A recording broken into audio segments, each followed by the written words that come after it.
You're listening to the Full and Thriving Podcast, a place where courageous women come to break free from food obsession, heal their relationship with their body, and strive to live a life that's present, lighthearted, and meaningful.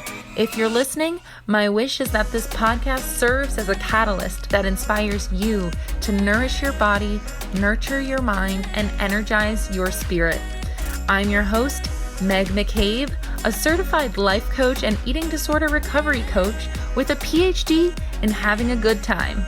Just kidding about that last part. Anyway, thank you so much for listening and enjoy the show. Hello, everyone. Welcome to another solo show of the Full and Thriving Podcast. I am so grateful to be with all of you today, and I hope you are all having a glorious summer. I can't believe it's August already. My summer is seriously going by so fast, and that is sad for me because I am a summer lover for sure. Put me by the ocean, put me on the beach, put me outside camping. I just love everything about summer. So whenever August hits, I get a little sad because that means summer's ending, but then we have the fall, which is my other favorite season. So we're set for a while. Anyway, I wanted to officially announce that my first niece was born on July 27th, just a few weeks ago, and her name is Nora Wynn. And I was there in the hospital for the entire birth process, and it was so beautiful and also really eye-opening. I did not realize how intense the birth process was till I saw my twin sister going through it. But it was so awesome to meet little Nora, especially when she came out of the womb. And to our surprise, she had a lot of dark hair and she has blue eyes and a really adorable voice. She's so vocal already, which is really cute. I think one of the most incredible parts about meeting Nora was seeing my twin sister immediately step into being a mom. And she was such a good mom. And it was really moving to see her talking to Nora and interacting with her. And I just loved watching her become the mom I always knew she could be. And I just think that holding a little newborn is such a grounding experience. I had never been around a human that had just been born. And I gotta tell you, the newborn smell is a real thing. And I loved hearing her cute noises and watching her facial expressions. And, Katie and her husband, Tig, they are so blessed, and they've blessed our entire family with this little human I can't wait to have in my life. And I feel like Nora has already expanded my heart beyond what I felt was possible. So my heart is full of so much happiness right now. I cannot believe it. And honestly, speaking of happiness, it's been one of those when it rains, it pours scenarios of so many positive things in life. As you guys heard in one of my recent solo shows, is that Dan and I are engaged now, and we are soaking up that joy of being together. And I'm so grateful for him. And when we got back from Europe a few weeks ago, we started actively searching for houses in the Connecticut area because we're just so excited to have a home together. And to our surprise, our first offer got accepted, which we were not expecting at all. We were thinking this process was going to be a dreadful 6 months to a year. That's what we've heard from everybody because the housing market in the US is so competitive right now. But we got really lucky with selecting a realtor who was well connected in the area. And honestly, we didn't put a ton of effort into finding this realtor. It was just we met him at an open house, and he happened to be extremely connected and amazing at his job. So it looks like we are officially closing on our first home at the end of August. I haven't shared this with anybody yet besides my friends and family, but it is a super cute New England Cape and it has this amazing fenced-in backyard. I am obsessed with outdoor space, so that is my most favorite part of the house. And it's truly the perfect starter home for us. I'm just amazed with how life is shaping up for me right now. And, life is good. And I just want to remind all of you that if you took me back to 2020, 2021, even further back than that, maybe even 2018, I was stuck in a very stagnant place in my life where I was in a relationship that I wasn't truly happy in, and we were not making any forward progress in life. And being stuck doesn't feel good at all, especially when you know what you want. And what I have always wanted is to find the love of my life, enthusiastically agreed to marry each other, get that home that we love, and start having a family. And it's funny, I was like in hell waiting for something to happen that wasn't right for so long. And then, less than a year ago, Dan and I met. So this time last year, I didn't even know this was all about to happen in my life. And I think all of this is truly a sign that when you're ready, positive change can happen quickly for you. And like I said, this time last year, I hadn't reconnected with Dan. And I just want you to remember that your life can change for the better in an instant. And I believe that for you and your personal life and your recovery journey. You can have periods of your recovery where you think nothing is happening and you're stuck. And then you hear someone say something to you that clicks, or you bring up something in therapy, or you challenge yourself in a new way. And that is the catalyst to making all the change you've ever imagined was possible. And suddenly you open your eyes and you're in a place that you don't even recognize, but it's a place you've always wanted to be. So I share these good things to inspire you because it truly can happen to you too. Okay, anyway. Today, I want to share with all of you 8 ways that you can immediately start to heal your relationship with exercise. And as a reminder, everyone's recovery is different. And for many people, it is helpful to stop exercise altogether while recovering because it is so deeply tied to their eating disorder. So if you feel like you're exercising excessively and it's keeping you stuck in recovery, I think it's important that you bring this up to your recovery team and come up with a plan that works for you and your healing. And remember, it might involve not exercising for a period of time, or it might involve just cutting back a little bit. But whatever that looks like for you, I really want you to be honest with your team and come up with a plan to either let go of exercise temporarily or find a way to keep it connected to you in a safe way. All right, so let's dive in. So some of you might be wondering, why is exercise sometimes a problem in eating disorder recovery? And first of all, there are benefits to exercise. However, when you have an eating disorder, often the exercise becomes one of the eating disorder behaviors, and that behavior can kind of become hijacked by the eating disorder to an extreme place where there's no longer balance or flexibility with movement. With eating disorders, many folks end up severely restricting their energy intake, meaning they are not getting enough calories that their body needs to function in a healthy way. And when you exercise, you are worsening that energy debt.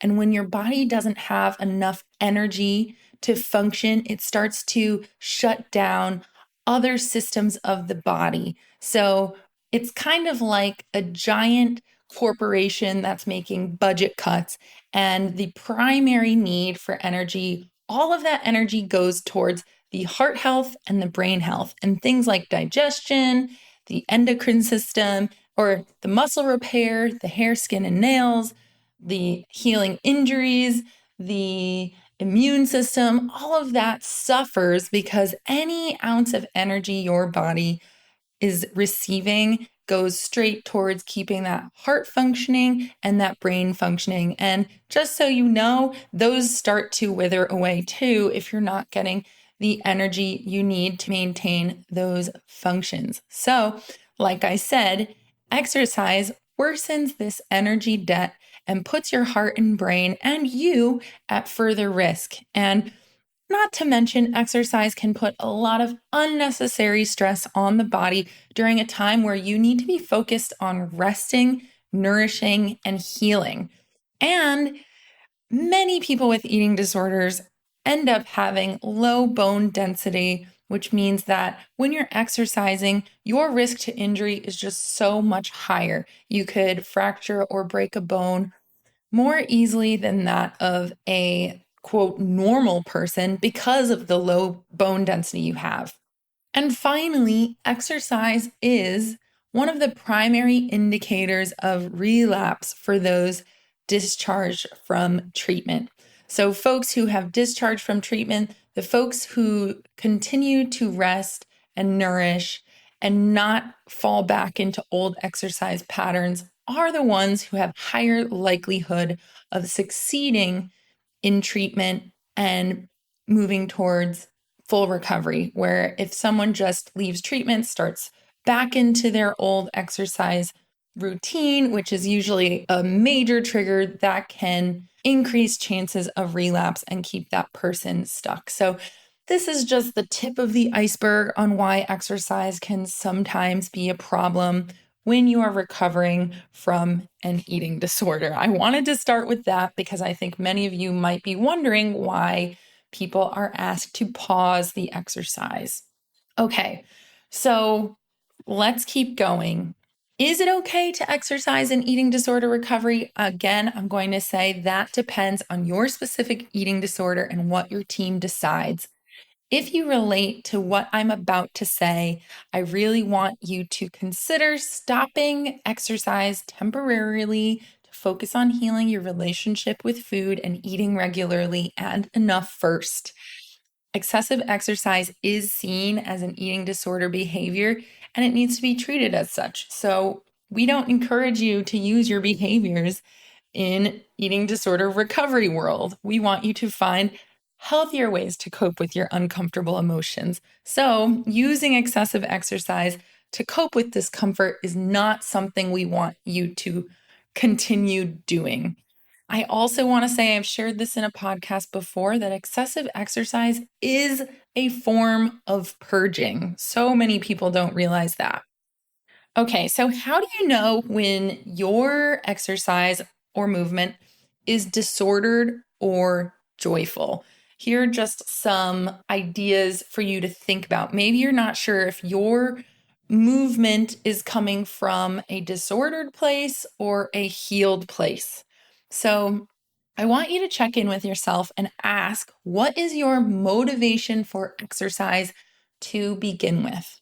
For folks who are disordered, I typically hear that their motivations are something related to weight loss, appearance, perhaps exercise is what gives them permission to eat. It helps them with numbing their emotions or avoiding their emotions. Usually, disordered movement is seen as someone's only coping skill, right? Like, oh no, but it decreases my anxiety. It's the only thing that works. Perhaps you're motivated by your attachment to numbers, or the motivation to exercise is more like a form of punishment. And usually your motivation to exercise comes from a place of fear and body disrespect. So if you're exercising and all of these things are your reasons for doing the exercise, that's most likely disordered exercise. In fact, I'm going to say it is disordered exercise, where when you have a healed relationship with exercise, exercise feels fun, joyful. Usually it can be social. You feel good in your body. You exercise to feel stronger and more energized. Maybe you exercise to just get outside, or maybe you're exercising to connect with yourself and to connect to your body. And usually, exercise comes from a place of self love and body respect. So, if that's how you relate to exercise, perhaps you don't have a disordered relationship to it. I know that I had a very disordered relationship with exercise in the past. I would do workouts with no food before or after. I would basically work out even when I didn't want to, or when I was sick, or when I was tired, and I wasn't respecting my body at all. And now when I work out, it's really coming from a place of fun and joy. Like I said, I love workouts that involve music. So I'm there for the music. I'm there for the socializing. I'm always working out in groups. And it's just coming from a place of body respect. I'm never pushing myself too far or not nourishing myself or hydrating. Nourishment, hydration are part of the plan always, and it feels really positive for me. Okay, so here are some signs and symptoms of disordered exercise. First of all, everything is connected to numbers. So you are tracking all the things: steps, calories, times, distance. Also, you might even be exercising when conditions are bad. So, for instance, maybe it has terrible weather outside, like you're running in tornado warnings, or maybe you're sick, or maybe you're injured and you keep re injuring yourself. Other signs that you have a disordered relationship with exercise are, not eating or nourishing before, during, or after the workout. Maybe it's a very emotional experience for you. So if you miss a workout, you feel guilt, panic, or anxiety. And finally, you are forced to miss social events because you need to exercise. These are all signs that something is wrong with your relationship with movement. Also, I've shared this in another episode in the past, but a huge indicator that you are stuck and exercise is keeping you stuck is that your recovery team is asking you to stop exercising for now and you keep doing it. Or when your team brings up the idea of stopping exercise or cutting down, you start to feel defensive and angry. I'm guessing some of you are annoyed by this episode already because the idea of letting go of exercise is scary. Another sign that your relationship to exercise needs to be healed is that you don't even enjoy doing it and it feels like a chore, but somehow you force yourself to all the time. Another one is that you eat less on the days you don't work out because you feel like you need to earn your food. So, again, it's tied to permission. And a big doozy, which is a huge indicator that there is something wrong in your life, is that you are doing it secretly and keeping it hidden. I know there are so many people who will do excessive walking up and down their stairs or around the house or exercise when their significant other isn't home. If you're doing it secretly, it's disordered because there is something deep down inside you shouldn't be doing because it's not safe for your recovery at the moment. Okay, so here are my 8 ways to immediately start healing your relationship with movement. And honestly, I want you to just reflect on these 8 things. And if you can, choose 1 or 2 of them for you to try at home this week. Some of the changes can be made pretty simply if you set goals around them. Okay, so like I said, this is the main one, is try to slowly cut back on the movement you're doing at the moment. So the general rule of thumb is start incorporating more rest days and peel back the exercise so that there's less intensity for shorter duration. And of course, depending on what your team wants for you, you might want to cut back all the way. But an example of this is if you're running for 1 hour per day, maybe challenge yourself to cut down to 30 minutes daily with an additional snack after the workout, and then continue cutting down from there, right? So we're not saying you have to stop exercise suddenly. It might be easier for you to take baby steps to getting to a place where you're not harming your body anymore and you're actually not moving an excessive amount. So you can easily work with your team to make these changes manageable and over time. So I want you to ask yourself, how can I do less exercise this week? What do I feel comfortable with? Okay, the second one is I want you to stop obsessing over the numbers. And I think this is probably the easiest one you can do, even while you're listening to this episode. I want you to take a moment to permanently delete your health and tracking apps off your phone. So these are apps like MyFitnessPal or the health app on your iPhone. These are the step trackers, the food trackers. I really want you to stop tracking everything right now. You're not going to miss it. I mean, there's going to be a part of you that feels super uncomfortable at first, but I promise you, you're going to be so grateful to have that brain space back. I also encourage you to stop wearing your Apple Watch and make sure you're no longer tracking your things like steps or distance walked or time active during the day.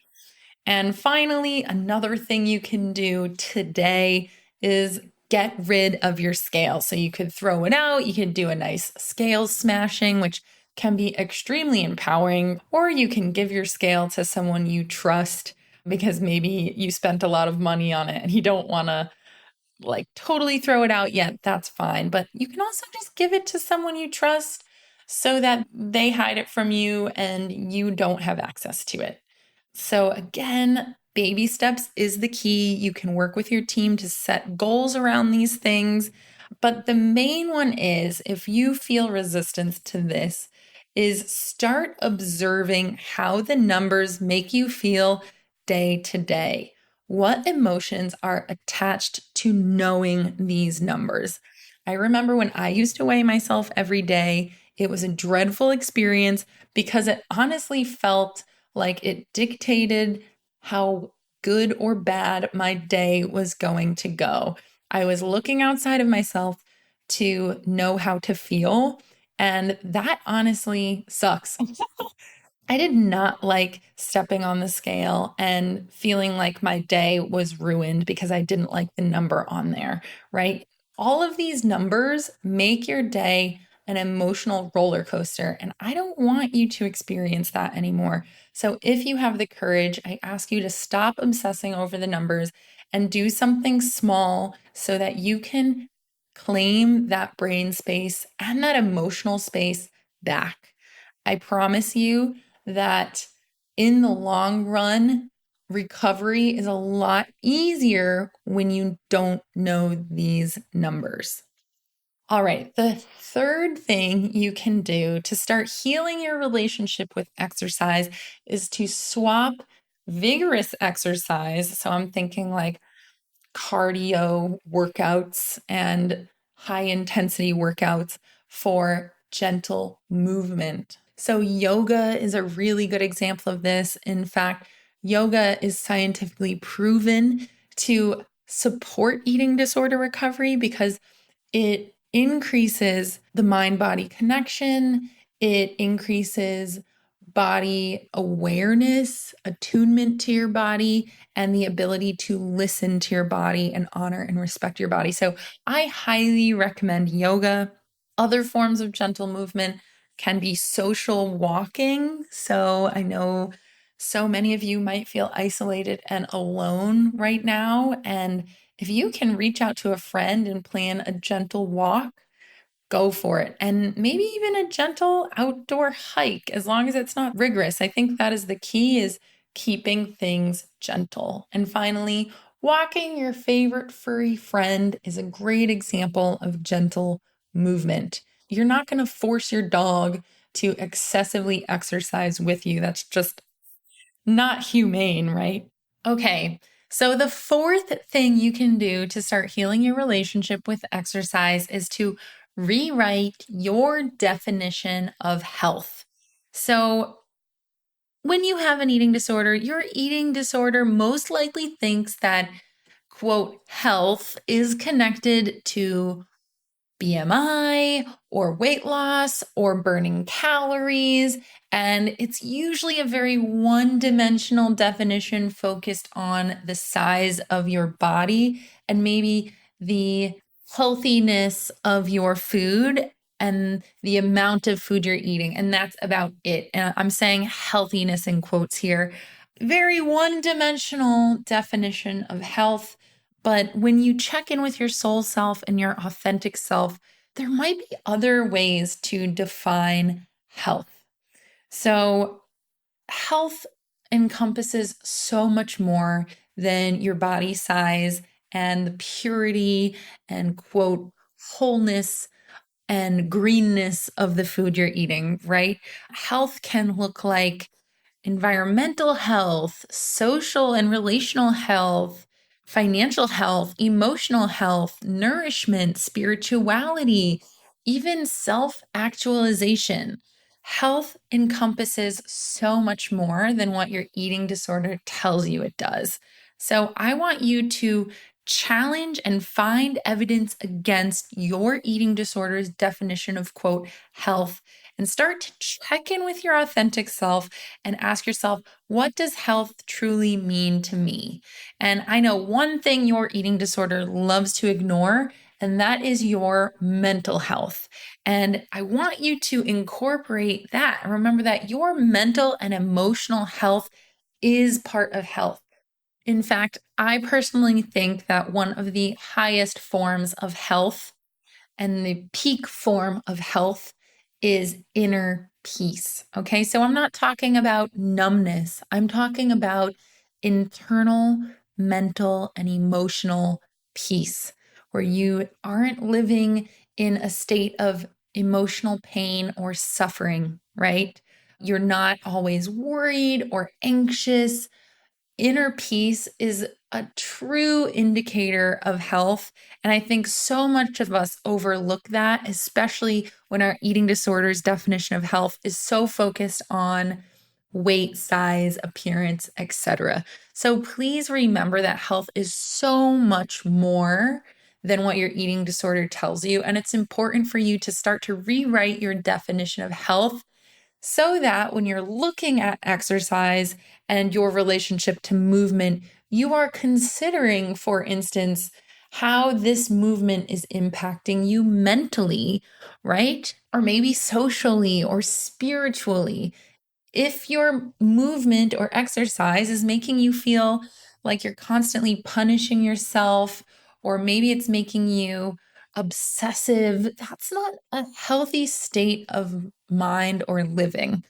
So definitely take time to consider rewriting this definition and owning it for something that encompasses everything that you are and what you want for yourself. The fifth thing that you can do to start healing your relationship with exercise is to find coping skills that help you cope with the discomfort of not exercising or exercising less, right? So instead of compulsively exercising or feeling uncomfortable and exercising to cope, I want you to find something else to make that experience easier for you. So, whatever you find, I want to remind you that coping skills do not replace the high of working out, right? The coping skills are going to make the discomfort you feel a little bit more tolerable so that you can get through that emotion more easily. I want you to think about what you say to yourself and why you resist not exercising or why you resist rest so much.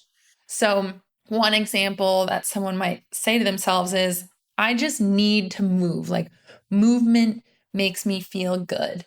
Okay, if that is what you need, I want you to find a coping skill that involves gentle movement or your hands. So, like I said, you could try gentle yoga. There is movement there, or a gentle short walk.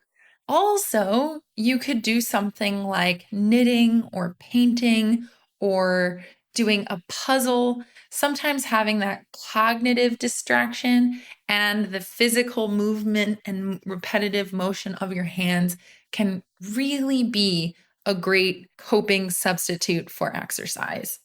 Also, if you say to yourself, exercise is the only thing that silences my eating disorder, I want you to find a coping skill that helps fill your brain with new thoughts. So I suggest finding a podcast that inspires you or makes you laugh, or calling a friend. I know that I actually used to listen to comedy podcasts when I was stressing out over my old relationship. That would get me in such a better place almost immediately. So I want you to find something that can quiet the eating disorder or help you shift your focus so that you aren't letting your brain be filled with so much noise.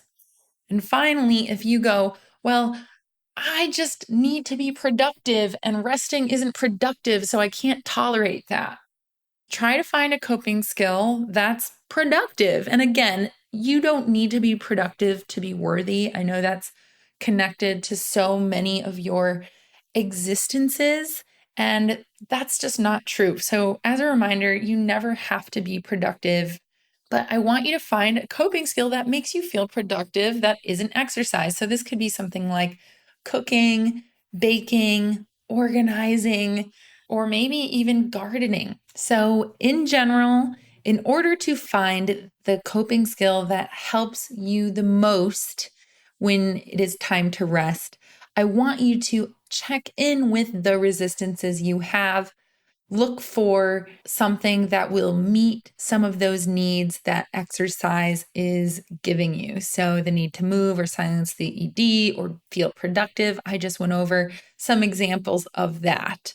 And again, I want to say this, that coping skills do not replace the high of exercise. They are just helping make the discomfort that you feel more tolerable. So, when resting brings up anxiety, fear, and panic, a coping skill is used to decrease the intensity of those emotions so you can get through the moment without turning to old behaviors.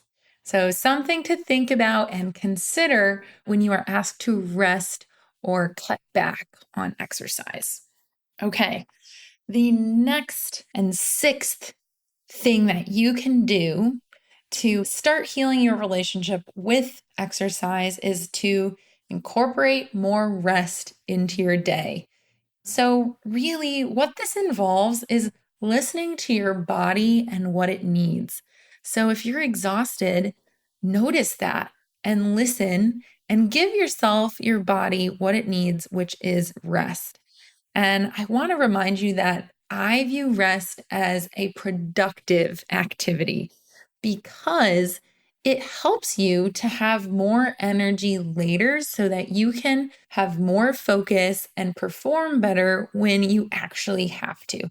So it's not about always working hard and white knuckling it through the day. It's about being more strategic and smart about the way you are using your energy, right? Like, are you going to be mindlessly go, go, go, go, go all day and running on an empty battery? Or are you going to let yourself rest and recharge your battery so that you can be better functioning when you need to be, right? It's about working smarter and not harder. So think about rest as something similar to charging your cell phone battery, right? Your cell phone does not work if you don't charge the battery.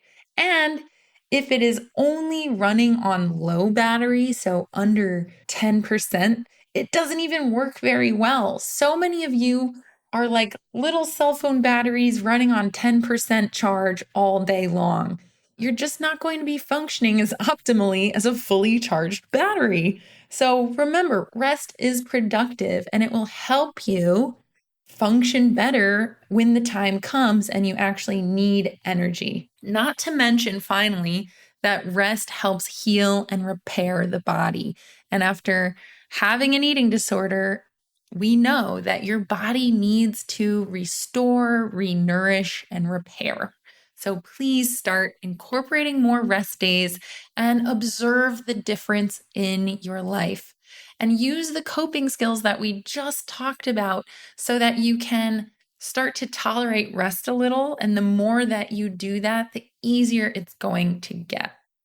Okay, number 7 is start to nourish and hydrate before, during, and after your moments of exercise or movement, right? So again, I am not a medical professional and I am not a dietitian. So please talk to your dietitian or medical professional about your nourishment needs when working out so that your exercise can be done safely.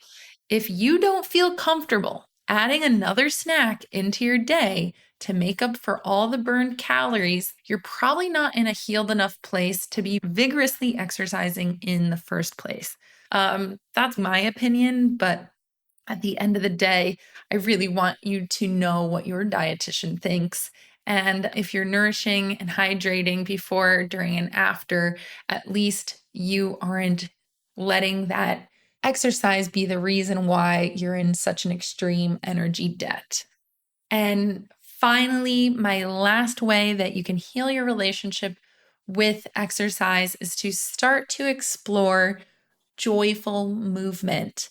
And joyful movement is exercise or movement that brings you joy and pleasure and fun. And it's not disordered, it's not strict, it's very relaxed, it's flexible, it's playful.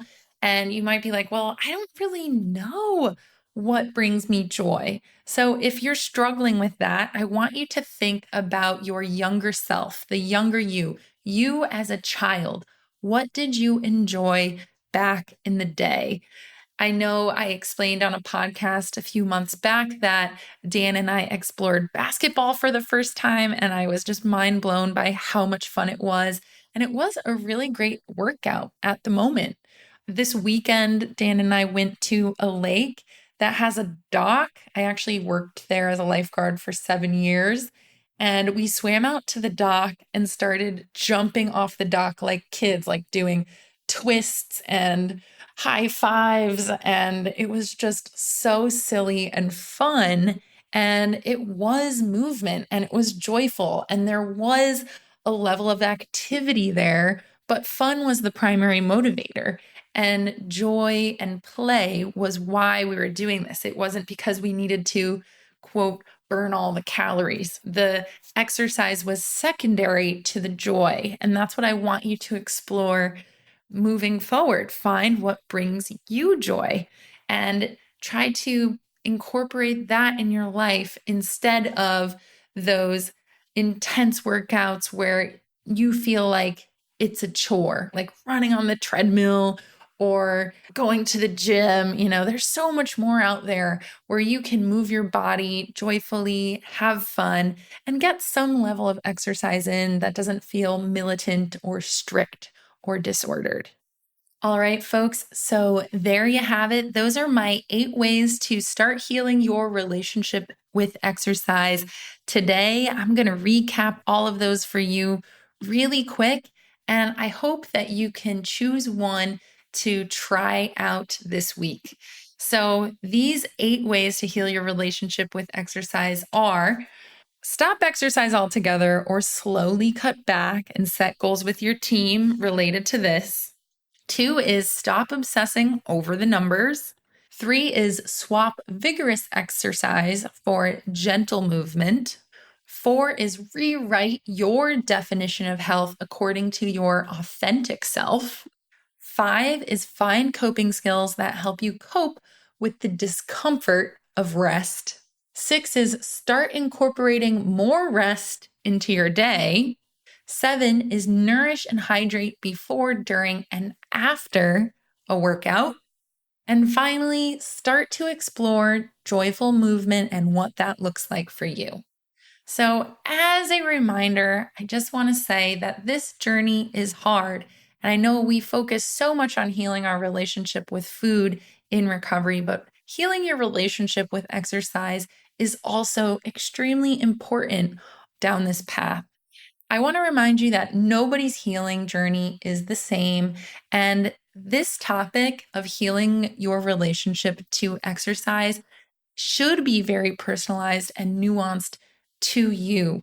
And it is a fragile subject because exercise does have so many benefits, but with an eating disorder, those benefits can become almost corrupted because the eating disorder can take exercise and make it so extreme. So remember, this is a difficult subject and it will take a lot of discussion with your team and maybe even some experimenting to find what works for you and your recovery journey. So if exercise is tied to your eating disorder, I really want you to be honest with your team about this. And I do want to remind you that it is possible to heal your relationship with exercise. I know that I was able to heal my relationship with exercise, and now it's at a point of joy and fun, and it's relaxed and not complicated and easy, and it connects me to my body and makes me feel better. And I want that for you. So please start to explore what you want your relationship with exercise to look like and how you want to feel when it comes to exercise down the road. And please let me know if you're able to implement any of these tips after listening to this podcast episode. All right. And I hope you guys have a beautiful rest of your day.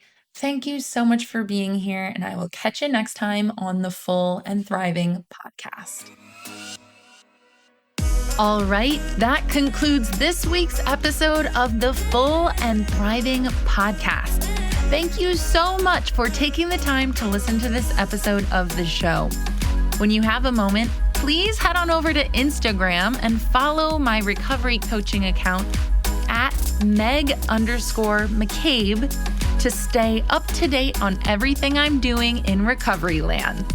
And if you're feeling extra inspired, please send me a direct message to let me know how this podcast has impacted your life. I'd love to hear your feedback. Thanks again for listening, and I'll see you next week.